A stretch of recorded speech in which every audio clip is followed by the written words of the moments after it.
ആകാശവാണി. നമസ്കാരം. പ്രാദേശിക വാർത്തകൾ വായിക്കുന്നത് കൃഷ്ണ പ്രകൃതി.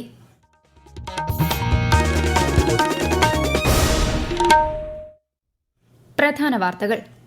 രാജ്യത്തെ സിവിൽ ഡിഫൻസ് തയ്യാറെടുപ്പുകൾ വിലയിരുത്തുന്നതിനായി സംസ്ഥാനങ്ങളിൽ നാളെ മോക്ക് ഡ്രില്ലുമായി സഹകരിക്കാൻ പൊതുജനങ്ങളോട് അഭ്യർത്ഥിച്ച് ചീഫ് സെക്രട്ടറി. ജനലക്ഷങ്ങൾക്ക് മുന്നിൽ വർണ്ണപ്രപഞ്ചം തീർത്ത് തൃശൂർ പൂരത്തിന്റെ കുടമാറ്റ ചടങ്ങ് തേക്കിൻകാട് മൈതാനത്ത് പുരോഗമിക്കുന്നു. യോഗ്യരായ എല്ലാ വിദ്യാർത്ഥികൾക്കും +1 പ്രവേശനം ഉറപ്പാക്കുന്നതിന് സംസ്ഥാനത്ത് മാർജിനൽ സീറ്റ് വർധന അനുവദിക്കുമെന്ന് വിദ്യാഭ്യാസ മന്ത്രി വി ശിവൻകുട്ടി. ദേവികുളം നിയമസഭാ തിരഞ്ഞെടുപ്പിൽ CPIM MLA A രാജയുടെ വിജയം ശരിവച്ച് സുപ്രീംകോടതി. കാട്ടാക്കടയിൽ 15-കാരനെ കാറിടിച്ച് കൊലപ്പെടുത്തിയ കേസിൽ പ്രതി പ്രിയരഞ്ജന് ജീവപര്യന്തം കഠിന തടവും 10 ലക്ഷം രൂപ പിഴയും. IPL ക്രിക്കറ്റിൽ ഇന്ന് മുംബൈ ഇന്ത്യൻസ് ഗുജറാത്ത് ടൈറ്റൻസിനെ നേരിടും. വാർത്തകൾ വിശദമായി. രാജ്യത്തെ സിവിൽ ഡിഫൻസ് തയ്യാറെടുപ്പുകൾ വിലയിരുത്തുന്നതിനായി സംസ്ഥാനങ്ങളിൽ നാളെ മോക്ക് ഡ്രിൽ സംഘടിപ്പിക്കും. കേന്ദ്ര ആഭ്യന്തര മന്ത്രാലയത്തിന്റെ നിർദ്ദേശപ്രകാരമാണ് നടപടി. മോക്ക് ഡ്രിൽ സംഘടിപ്പിക്കുന്നതുമായി ബന്ധപ്പെട്ട് കേന്ദ്ര ആഭ്യന്തര സെക്രട്ടറി ഗോവിന്ദ് മോഹൻ സംസ്ഥാന ചീഫ് സെക്രട്ടറിമാരുമായി ഇന്ന് യോഗം ചേർന്നു. സിവിൽ ഡിഫൻസ്, NDRF മേധാവികൾ അടക്കമുള്ള ഉന്നത ഉദ്യോഗസ്ഥർ ന്യൂഡൽഹിയിൽ ചേർന്ന യോഗത്തിൽ പങ്കെടുത്തു. വ്യോമാക്രമണ മുന്നറിയിപ്പ് സംവിധാനം, വ്യോമസേനയുമായുള്ള റേഡിയോ കമ്മ്യൂണിക്കേഷൻ, കൺട്രോൾ റൂമുകളുടെ പ്രവർത്തനം എന്നിവ മോക്ക് ഡ്രില്ലിലൂടെ വിലയിരുത്തും. രാജ്യത്തെ 244 ഇടങ്ങളിലാണ് ഡ്രിൽ സംഘടിപ്പിക്കുന്നത്. ആക്രമണം ഉണ്ടായാൽ സ്വീകരിക്കേണ്ട പ്രതിരോധ നടപടികളെക്കുറിച്ച് ജനങ്ങൾക്കും വിദ്യാർത്ഥികൾക്കും ഇതിലൂടെ ബോധവൽക്കരണം നൽകും. സംസ്ഥാനത്തെ എല്ലാ ജില്ലകളിലും നാളെ വൈകുന്നേരം 4 മണിക്ക് മോക്ക് ഡ്രിൽ സംഘടിപ്പിക്കും. ജില്ലാ കളക്ടർമാരുടെയും ജില്ലാ ഫയർ ഓഫീസർമാരുടെയും നേതൃത്വത്തിലായിരിക്കും മോക്ക് ഡ്രിൽ നടക്കുക. ഇതുമായി ബന്ധപ്പെട്ട് ചീഫ് സെക്രട്ടറി A ജയതിലകിന്റെ നേതൃത്വത്തിൽ ഇന്ന് ഉന്നതതല യോഗം ചേർന്നു. മോക്ക് ഡ്രില്ലിന്റെ ശരിയായ നടത്തിപ്പ് ഉറപ്പാക്കാൻ ജില്ലാ കളക്ടർമാർക്കും മറ്റ് ഉദ്യോഗസ്ഥർക്കും ചീഫ് സെക്രട്ടറി നിർദ്ദേശം നൽകി. പൊതുജനങ്ങളും എല്ലാ സ്ഥാപനങ്ങളും സംഘടനകളും മോക്ക് ഡ്രില്ലുമായി സഹകരിക്കണമെന്നും അദ്ദേഹം അഭ്യർത്ഥിച്ചു. ആഭ്യന്തര, റവന്യൂ, ആരോഗ്യ, കുടുംബക്ഷേമ അഡീഷണൽ ചീഫ് സെക്രട്ടറിമാർ, സംസ്ഥാന പോലീസ് മേധാവി, ജില്ലാ കളക്ടർമാർ തുടങ്ങി ഉന്നത ഉദ്യോഗസ്ഥർ യോഗത്തിൽ പങ്കെടുത്തു. ജനലക്ഷങ്ങൾക്ക് മുന്നിൽ വർണ്ണപ്രപഞ്ചം തീർത്ത തൃശൂർ പൂരത്തിന്റെ ഏറ്റവും മനോഹര കാഴ്ചയായ കുടമാറ്റ ചടങ്ങ് തേക്കിൻകാട് മൈതാനത്ത് പുരോഗമിക്കുന്നു. നാദവിസ്മയങ്ങളുടെയും പൂരാവേശത്തിന്റെയും മാസ്മരികതയിലാണ് വടക്കുംനാഥ സന്നിധി. തത്സമയ വിവരങ്ങളുമായി ആകാശവാണി തൃശൂർ ജില്ലാ പ്രതിനിധി ഭരിത പ്രതാപ്. തൃശൂരിൽ ഇപ്പോൾ പൂരം പെയ്തിറങ്ങുകയാണ്. മഠത്തിൽ വരവിനും ഇലഞ്ഞിത്തറ മേളത്തിനും ശേഷം തെക്കോട്ടിറക്കം കഴിഞ്ഞ് ഇതുവരെ നടന്ന പൂരച്ചടങ്ങുകളിൽ തന്നെ ഏറ്റവും പ്രധാനപ്പെട്ട കുടമാറ്റ ചടങ്ങുകളാണ് ഇപ്പോൾ ഇവിടെ വടക്കുംനാഥ സന്നിധിയിൽ നടന്നുകൊണ്ടിരിക്കുന്നത്. രാവിലെ ബ്രഹ്മസം മഠത്തിൽ നിന്നും വടക്കുംനാഥ ക്ഷേത്രത്തിലേക്ക് എത്തിയ മഠത്തിൽ വരവ് ചടങ്ങായിരുന്നു ആദ്യതാളം കുറിച്ചത്. രാവിലെ 11:30 കൊങ്ങാട് മധുവിന്റെ നേതൃത്വത്തിലുള്ള ശ്രുതി മധുരമായ പഞ്ചവാദ്യമാണ് അരങ്ങേറിയത്. പിന്നീട് 2:30 കഴിഞ്ഞിരുന്നു ഇലഞ്ഞിത്തറ മേളം ആരംഭിച്ചപ്പോൾ. അതിനുശേഷമാണ് തെക്കോട്ടിറക്കവും ഒപ്പം തന്നെ കുടമാറ്റ ഒരുക്കങ്ങളും ആരംഭിച്ചത്. വർണ്ണക്കുടകൾ വാനിലുയരുന്ന കുടമാറ്റത്തിനായി തിരുവമ്പാടി, പാറമേക്കാവ് വിഭാഗങ്ങൾ 15 വീതം ആനകളുമായി അണിനിരന്നു. തുടർന്നാണ് വിസ്മയ കാഴ്ചകൾ ഒരുക്കിയ കുടമാറ്റം ആരംഭിച്ചത്. ഒരു സൗഹൃദ മത്സരം കണക്കെ മാറി മാറി കുടകൾ വിരിയുമ്പോൾ ഒരു പൂരക്കാലത്തിന്റെ നിറമാർന്ന ഓർമ്മകളാണ് ഓരോ പൂരപ്രേമികളുടെ മനസ്സിലും നിറയുന്നത്. ഇനി അടുത്ത പൂരത്തിന് കാണാമെന്ന ഉറപ്പോടെ ഇരു ഭഗവതിമാരും ഉപചാരം ചൊല്ലി പിരിയുന്നതോടെ നാളെ പൂരം സമാപിക്കും. വാനിൽ വിസ്മയം തീർക്കുന്ന പൂരവെടിക്കെട്ട് നാളെ പുലർച്ചെയാണ് നടക്കുക. ഇരു ഭഗവതിമാരും നാളെ ഉപചാരം ചൊല്ലി പിരിയുന്നതോടെ പൂരത്തിന് സമാപനമാവും. സംസ്ഥാനത്ത് +1 പ്രവേശനത്തിനുള്ള അപേക്ഷകൾ ഈ മാസം 14 മുതൽ ഓൺലൈനായി സമർപ്പിക്കാമെന്ന് വിദ്യാഭ്യാസ മന്ത്രി വി ശിവൻകുട്ടി. 24-ന് ട്രയൽ അലോട്ട്മെന്റും ജൂൺ 2, 10, 16 തീയതികളിലായി 1 മുതൽ 3 വരെ അലോട്ട്മെന്റുകളും നടക്കും. ജൂൺ 18-നാണ് ക്ലാസുകൾ ആരംഭിക്കുക. ഉപരിപഠനത്തിന് യോഗ്യത നേടിയ എല്ലാ വിദ്യാർത്ഥികൾക്കും +1 പ്രവേശനം ഉറപ്പാക്കുന്നതിനായി മാർജിനൽ സീറ്റ് വർധന അനുവദിക്കുമെന്നും വിദ്യാഭ്യാസ മന്ത്രി തിരുവനന്തപുരത്ത് വാർത്താ സമ്മേളനത്തിൽ അറിയിച്ചു. 2ാം വർഷ higher secondary, vocational higher secondary പരീക്ഷാഫലം ഈ മാസം 21-ന് പ്രഖ്യാപിക്കുമെന്നും ശ്രീ വി ശിവൻകുട്ടി പറഞ്ഞു.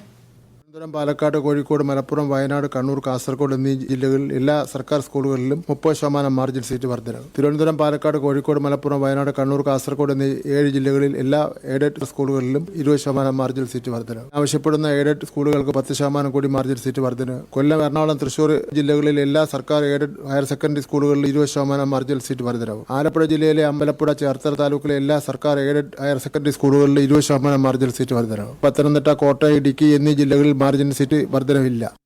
ഡൽഹിയിൽ കേന്ദ്ര വിദ്യാഭ്യാസ മന്ത്രി ധർമ്മേന്ദ്ര പ്രധാനുമായി കഴിഞ്ഞ ദിവസം നടത്തിയ കൂടിക്കാഴ്ചയിൽ കേരളത്തിന്റെ ആവശ്യങ്ങളും ആശങ്കകളും വ്യക്തമാക്കിയതായി മന്ത്രി വി ശിവൻകുട്ടി. PM ശ്രീ ധാരണാപത്രത്തിൽ ഒപ്പുവയ്ക്കാത്തതിനാൽ വിദ്യാഭ്യാസ മേഖലയിലെ കേന്ദ്രാവിഷ്കൃത പദ്ധതികൾക്ക് കേന്ദ്രവിഹിതം ലഭ്യമാക്കാത്തത് വലിയ പ്രതിസന്ധി സൃഷ്ടിക്കുന്നതായും മന്ത്രി പറഞ്ഞു. ഇക്കാര്യത്തിൽ തമിഴ്നാടുമായി യോജിച്ച് പ്രവർത്തിക്കുമെന്നും ശ്രീ വി ശിവൻകുട്ടി അറിയിച്ചു. ദേവികുളം നിയമസഭാ തിരഞ്ഞെടുപ്പിൽ CPIM MLA A രാജയുടെ വിജയം ശരിവച്ച് സുപ്രീംകോടതി. തിരഞ്ഞെടുപ്പ് വിജയം റദ്ദാക്കിയ ഹൈക്കോടതി ഉത്തരവ് സുപ്രീംകോടതി റദ്ദാക്കി. പട്ടികജാതി സംവരണത്തിന് A രാജയ്ക്ക് അർഹതയുണ്ടെന്നും രണ്ടംഗ ബെഞ്ച് വിലയിരുത്തി. സംവരണ മണ്ഡലമായ ദേവികുളത്ത് വ്യാജ ജാതിരേഖ ഹാജരാക്കിയാണ് A രാജ മത്സരിച്ചത് എന്നായിരുന്നു UDF സ്ഥാനാർത്ഥിയുടെ പരാതി. എന്നാൽ തന്റെ പൂർവികർ തിരുനെൽവേലിയിൽ നിന്ന് 1950 ഓഗസ്റ്റ് 10 മുൻപ് കുടിയേറിയവരാണെന്നും ഇതിന് രേഖകളുണ്ടെന്നുമുള്ള A രാജയുടെ വാദം സുപ്രീംകോടതി ശരിവയ്ക്കുകയായിരുന്നു. ഈ വാർത്തകൾ ആകാശവാണിയിൽ നിന്ന്. ആകാശവാണി വാർത്തകളും വാർത്താധിഷ്ഠിത പരിപാടികളും All India Radio News Thiruvananthapuram YouTube ചാനലിലും All India Radio News Thiruvananthapuram Facebook പേജിലും AR News_ തിരുവനന്തപുരം ഇൻസ്റ്റഗ്രാം അക്കൌണ്ടിലും AR News_TVM X ഹാൻഡിലും ലഭ്യമാണ്. കേന്ദ്ര ആഭ്യന്തര മന്ത്രാലയത്തിന്റെ നിർദ്ദേശപ്രകാരം സംസ്ഥാനങ്ങളിൽ നാളെ നടക്കുന്ന സിവിൽ ഡിഫൻസ് മോക്ക് ഡ്രില്ലുമായി ബന്ധപ്പെട്ട് ആകാശവാണി തിരുവനന്തപുരം പ്രാദേശിക വാർത്താ വിഭാഗം അവതരിപ്പിക്കുന്ന പ്രത്യേക പരിപാടി നാളെ രാവിലെ 9 മണിക്ക് കേൾക്കാം. കേരളത്തിലെ പൊതുവിദ്യാഭ്യാസ മേഖല ഇന്ത്യയിലെ തന്നെ മികച്ച മാതൃകയാണെന്ന് നിതി ആയോഗ് സാക്ഷ്യപ്പെടുത്തിയതായി മുഖ്യമന്ത്രി പിണറായി വിജയൻ. ആരോഗ്യം, കാർഷികം, വികസനം തുടങ്ങി വിവിധ രംഗങ്ങളിൽ കേരളം കൂടുതൽ അഭിവൃദ്ധിപ്പെട്ടതായും മുഖ്യമന്ത്രി പറഞ്ഞു. സർക്കാരിന്റെ 4ാം വാർഷികാഘോഷത്തിന്റെ ഭാഗമായി നടന്ന ആലപ്പുഴ ജില്ലാതല യോഗത്തിൽ സംസാരിക്കുകയായിരുന്നു മുഖ്യമന്ത്രി. തിരുവനന്തപുരം കാട്ടാക്കടയിൽ 15 വയസ്സുകാരൻ ആദിശേഖറിനെ കാറിടിച്ച് കൊലപ്പെടുത്തിയ കേസിൽ പ്രതി പൂവച്ചൽ സ്വദേശി പ്രിയരഞ്ജന് ജീവപര്യന്തം കഠിന തടവും 10 ലക്ഷം രൂപ പിഴയും. വഞ്ചിയൂർ അഡീഷണൽ സെഷൻസ് കോടതിയുടേതാണ് വിധി. 2023 ഓഗസ്റ്റ് 30-നാണ് കേസിനാസ്പദമായ സംഭവം. സൈക്കിൾ ഓടിക്കുകയായിരുന്ന കുട്ടിയെ പിന്നിൽ നിന്നും കാറിലെത്തിയ പ്രതി ഇടിച്ചു തെറിപ്പിക്കുകയായിരുന്നു. കുട്ടിയോടുള്ള മുൻ വൈരാഗ്യമാണ് ബന്ധു കൂടിയായ പ്രതിയെ കൊലപാതകത്തിലേക്ക് നയിച്ചതെന്ന് പ്രോസിക്യൂഷൻ കോടതിയെ അറിയിച്ചു. വേടൻ എന്നറിയപ്പെടുന്ന റാപ്പർ ഹിരൺദാസുമായി ബന്ധപ്പെട്ട കേസ് അന്വേഷണ വിവരങ്ങൾ മാധ്യമങ്ങൾ മുൻപാകെ വിവരിച്ച കോടനാട് റേഞ്ച് ഓഫീസർ അധീഷിനെ മലയാറ്റൂർ ഡിവിഷന് പുറത്തേക്ക് സ്ഥലം മാറ്റി വനം മന്ത്രി AK ശശീന്ദ്രൻ. വേടന് ശ്രീലങ്കൻ ബന്ധമുണ്ട് തുടങ്ങിയ സ്ഥിരീകരിക്കാത്ത വിവരങ്ങൾ അന്വേഷണമധ്യേ മാധ്യമങ്ങൾക്ക് മുൻപാകെ വെളിപ്പെടുത്തിയതിനാണ് വകുപ്പുതല നടപടി. സംഭവത്തിൽ വിശദമായ അന്വേഷണം നടത്തി അന്തിമ റിപ്പോർട്ട് സമർപ്പിക്കാൻ വനം മേധാവിക്ക് നിർദ്ദേശം നൽകിയിട്ടുണ്ട്. പാർശ്വവൽക്കരിക്കപ്പെട്ട ആദിവാസി ഗോത്ര വിഭാഗങ്ങൾക്ക് നീതിയിലേക്ക് വഴി തുറക്കാൻ പുറം ലോകവുമായുള്ള സമ്പർക്കം പ്രധാനമാണെന്ന് ഹൈക്കോടതി chief justice Nitin Jamdar. Kerala state legal services അതോറിറ്റിയുടെ ഗോത്രവർദ്ധൻ പദ്ധതിയുടെ ഭാഗമായുള്ള ഉന്നതി സംഗമം വയനാട് സുൽത്താൻ ബത്തേരിയിൽ ഉദ്ഘാടനം ചെയ്യുകയായിരുന്നു അദ്ദേഹം. പേവിഷബാധയെ തുടർന്നുള്ള മരണകാരണങ്ങൾ അന്വേഷിക്കാൻ മെഡിക്കൽ വിദ്യാഭ്യാസ ഡയറക്ടറുടെ നേതൃത്വത്തിൽ പ്രത്യേക സംഘത്തെ നിയോഗിക്കണമെന്ന് സംസ്ഥാന മനുഷ്യാവകാശ കമ്മീഷൻ. ദാരുണ സംഭവങ്ങൾ ഭാവിയിൽ ആവർത്തിക്കാതിരിക്കാൻ സ്വീകരിക്കുന്ന നടപടികൾ അന്വേഷണ റിപ്പോർട്ടിൽ രേഖപ്പെടുത്തണമെന്നും കമ്മീഷൻ അധ്യക്ഷൻ ജസ്റ്റിസ് അലക്സാണ്ടർ തോമസ് നിർദ്ദേശിച്ചു. 1 മാസത്തിനകം റിപ്പോർട്ട് സമർപ്പിക്കാനാണ് നിർദ്ദേശം. IPL ക്രിക്കറ്റിൽ ഇന്ന് മുംബൈ ഇന്ത്യൻസ് ഗുജറാത്ത് ടൈറ്റൻസിനെ നേരിടും. രാത്രി 7:30-ന് മുംബൈ വാങ്കഡെ സ്റ്റേഡിയത്തിലാണ് മത്സരം.